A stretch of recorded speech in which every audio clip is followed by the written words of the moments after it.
You guys, this is the best bag I have ever owned. You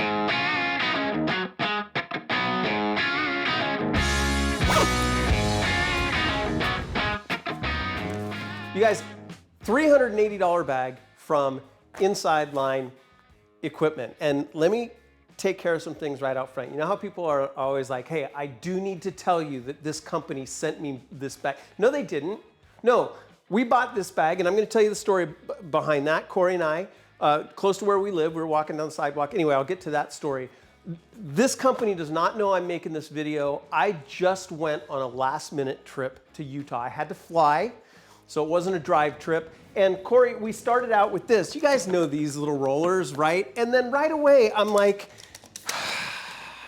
okay, I just want to put my book in there. I just want to put my roll of baling wire that I never leave anywhere with. I never go anywhere without it. I just need to put that in here. You gotta open the whole thing up, split it open like a clamshell.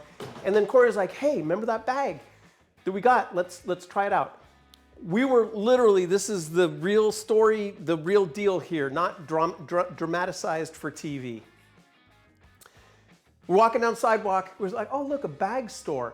We went in, and there's a guy behind a sewing machine, and he's sewing. And I'm like, oh, look, Corey, it's like they're showing you like how the bag might be made. And the guy looks up, and I'm like, you're making the bags, aren't you? And of course, he was making the bags right there. And so after the last 4 days using this bag, I'm like, it is perfect.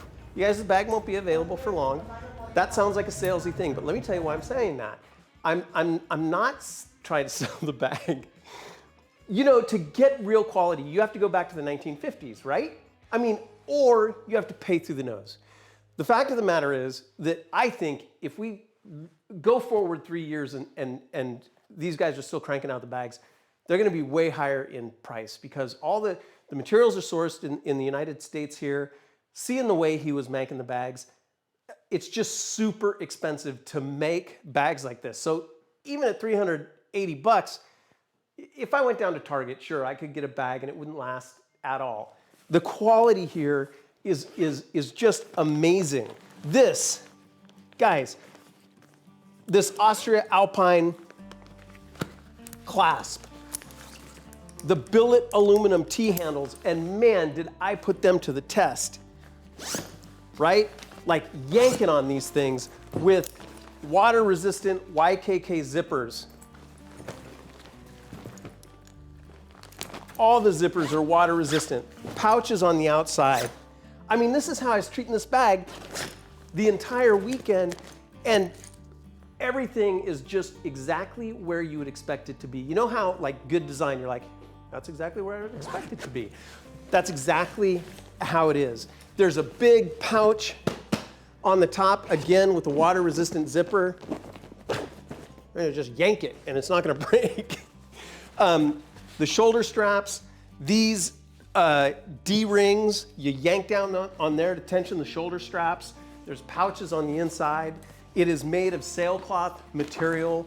Just so impressed with this thing. It's gonna be with me for for a really long time. I don't get excited about bags, y'all. But this, I was like, I gotta share. Really, really cool. Again, Inside Line Equipment, you guys, go and check them out. Like I said, they don't know I'm making this video, so tell them I made a video, and I'm just super impressed with this one. That, you don't even have to think about it anymore. You need a bag, it's about that size. This is one to get. All right, you guys, hey, thank you for hanging out with me. Just a quick one, because I was excited. Next week, we're gonna get back to, I'm taking you guys up to the Sierras, first snow of the season. Now, I'm not gonna spoil anything, but I crashed my truck. We slid off the road, and I'm gonna call it a crash.